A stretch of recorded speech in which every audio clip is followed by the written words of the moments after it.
Hello friends, good morning. Welcome back to my channel little official study. चलिए, इसमें हम लोग का जो टॉपिक चल रही है टेंस का चल रही है। किसका? टेंस का। टेंस में सिंपल प्रेजेंट टेंस हो चुकी है, अब कंटिन्यूस का बारी है। कंटिन्यूस में भी हो ही गया, लगभग इसका एग्जांपल बाकी है। एग्जांपल पहले हम दो को दिए थे, उसमें स्ट्रक्चर भी बताए थे। क्या? Subject is are am plus verb four plus क्या? ऑब्जेक्ट। इतना बता चुके थे, लेकिन इसका नेगेटिव नहीं बताए हैं, इंटरोगेटिव नहीं बताए हैं। इसका क्वेश्चन वर्ड कैसे बनेगा, क्वेश्चन वर्ड के साथ नेगेटिव कैसे लगाएंगे, इनका बाकी था। तो देखते हैं इसका आगे क्या बनेगा। तो पहले नंबर हम एफर्मेटिव रूल लिखते हैं। क्या? एफर्मेटिव रूल जो होगा मेरा क्या होता है? सब्जेक्ट प्लस इज या एम लगा सकते हैं या फिर आर लगा सकते हैं। फिर हमेशा वर्ब फोर होगा। वर्ब फोर हमेशा कंटिन्यूस के साथ ही होता है, और वर्ब फोर का यूज कहीं लगभग लगभग होता नहीं। जरन के अलावा मतलब दूसरा में वो इसमें होता है। ठीक है, तब जरन जब होता है वो सब्जेक्ट के रूप में आ जाता है कभी कभी। Subject is are am plus verb four plus object, ये हो गया आपका एफर्मेटिव रूल। इसके बाद आपको नेगेटिव रूल भी बनाना है। नेगेटिव नहीं बताए थे, यहाँ तक हुआ था आपका नेगेटिव रूल। नेगेटिव में क्या है कि यही वाला चीज है, सब्जेक्ट प्लस इज एम या आर के बाद नॉट का यूज करेंगे। किसका? नॉट का। जैसे आई एम नॉट प्लेइंग, मैं नहीं खेल रहा हूं, plus verb four plus object. ठीक है, फिर इंट्रोगेटिव के साथ क्या होगा? इंट्रो में पहले इज़ार में पहले लिखते हैं इज, इसमें एम या आर को पहले लिखेंगे, उसके बाद लगाएंगे सब्जेक्ट, फिर वर्ब फोर प्लस ऑब्जेक्ट। अब लगाने इंट्रोगेटिव प्लस नेगेटिव लिखना है। इसमें क्या होगा? इसमें भी is am are plus subject. Negative है, नेगेटिव के साथ आप नॉट का यूज कर सकते हैं। किसका? नॉट का। ठीक है, यहाँ पे भी आगे भी यहाँ पे नॉट लगता है। जैसे कि यहाँ पे लिखेंगे इज नॉट, इजंट, इस टाइप का आपको दिखेगा। आप ऐसा इजंट भी लगा सकते हैं।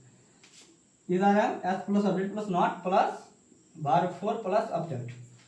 ठीक, फिर नेक्स्ट है आपका क्वेश्चन वर्ड। क्वेश्चन वर्ड जैसे कि मैं कैसे खेल रहा हूँ। क्वेश्चन वर्ड में क्या है कि आपका मन में जिज्ञासा हो सकती है, मैं कैसे खेल रहा हूँ, मैं क्यों खेल रहा हूँ। एक क्वेश्चन आता है ना आपका, तो क्वेश्चन वाला भी कैसे बनता है इसका भी। ठीक, देखिए क्वेश्चन वर्ड में कैसे लिखेंगे। इसमें पहले क्वेश्चन वर्ड लिखना है। क्वेश्चन वर्ड यानी कि जैसे क्वेश्चन वर्ड आप लिख सकते हैं तो व्हाट का यूज होगा,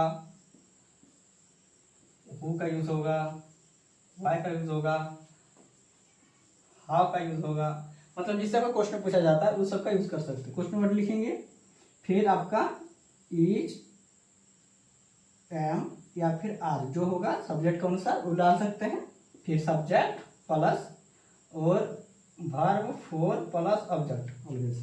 ठीक, अब इसके साथ अगर आपको नेगेटिव रूल भी लगाना है, कौन सा रूल? Negative rule. तब कैसे होगा देखिए, जैसे लिखा है क्वेश्चन वर्ड, फिर इज या एम या आर प्लस सब्जेक्ट प्लस यहाँ पे नॉट का यूज लगा सकते हैं, यहाँ पे नॉट पहले भी लगा सकते हैं यहाँ पे। ठीक, फिर वर्ब फोर प्लस ऑब्जेक्ट।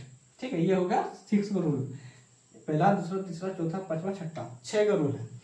आखिर हम 6 का रूल काहे बता रहे हैं? क्योंकि आप कोई भी सेंटेंस बोलते हैं तो उसमें आपको 6 का रूल ऑटोमेटिक सीख लेना चाहिए, ताकि आपको स्पोकन में काम आए। कहाँ पे? स्पोकन में काम आए। ठीक है, अब इसका हम एग्जाम्पल के साथ दिखाते हैं कि एग्जाम्पल में कैसे यूज करेंगे। अभी इसके स्ट्रक्चर हुआ, स्ट्रक्चर आप नोट डाउन कर लीजिए, और इसके बाद हम आपको स्ट्रक्चर भी बताते हैं। ठीक, तो एग्जाम्पल में हम देखते हैं। देखिए, हम एक एग्जाम्पल लेंगे, उसी के साथ आपको 6 का रूल कैसे बनता है उसको दिखा देते हैं।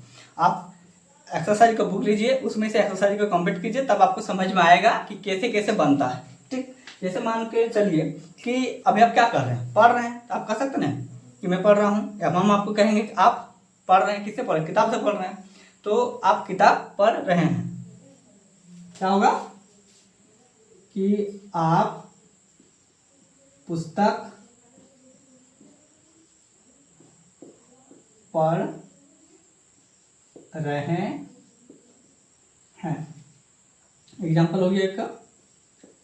इसको आपको ट्रांसलेट करना है इंग्लिश में। सबसे पहले आपको एफर्मेटिव रूल में, सिंपल सरल रूल में ट्रांसफर करना होगा, ट्रांसफॉर्म करना होगा। ठीक है, ट्रांसलेशन लगाते हैं कि क्या होगा। सबसे पहले देखिए, आप है, आपके साथ यू का यूज होगा, यू के साथ सब्जेक्ट और इज आर क्या लगेगा?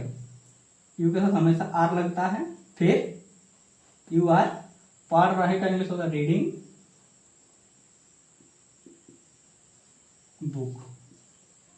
ये आपका हो गया अफर्मेटिव रूल, ठीक है। इसके साथ आपको नेगेटिव बनाना हो तो क्या होगा, you are not reading book. आप पुस्तक नहीं पढ़ रहे हैं, फिर होगा क्या आप पुस्तक पढ़ रहे हैं, क्या लिख सकते हैं, क्या आप, तो आर पहले लगेगा, आर यू रीडिंग बुक, ठीक। फिर आपका इंटरोगेटिव प्लस नेगेटिव स्ट्रक्चर में क्या होगा, सब उसको यहाँ पे डाल लगे, बस नॉट का यूज होगा इसमें, same are you not reading book, ठीक। इसके बाद आपका क्वेश्चन वर्ड क्या है, देखिए कि वाई, आप पुस्तक क्यों पढ़ रहे हैं, why are you reading book, और इसी के साथ क्वेश्चन वर्ड प्लस नेगेटिव,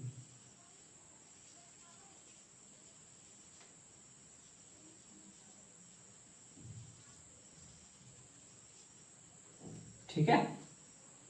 अब देखिए इसी का, आप पुस्तक पढ़ रहे हैं, आप पुस्तक नहीं पढ़ रहे हैं, ये बोलो सिंपल का होगा। इसमें होगा आप पुस्तक नहीं पढ़ रहे हैं, क्या आप पुस्तक पढ़ रहे हैं, आप पुस्तक नहीं पढ़, क्या आप पुस्तक नहीं पढ़ रहे हैं। इसमें होगा आप क्यों पुस्तक पढ़ रहे हैं, किसमें होगा आप क्यों पुस्तक नहीं पढ़ रहे हैं। तो आपको 6 का रूल हो गया, 6 का से 6 आप देख लीजिए कैसे बनता है, स्ट्रक्चर भी और एग्जाम्पल के साथ बता दिया। आप इसको प्रैक्टिस कीजिए घर में, ताकि आपको बोलने में और लिखने में आसानी हो। यहाँ पे एक बता रहे हैं एग्जाम्पल में, मतलब अगर कोई आप बेसिक बुक लेते हैं उसमें भी आपको ये सब मिल जाता है, उसमें से आप हमेशा बनाइए, उसको बनाएंगे तब आपको अच्छा होगा और बोलने में और लिखने में भी आसानी होगी, तब जाकर आपको बनेगा, ठीक है। ये आपका होगा कंटिन्यूअस तक। इसके बाद हमारा होगा प्रेजेंट परफेक्ट टेंस। क्या होगा, प्रेजेंट परफेक्ट टेंस। इसमें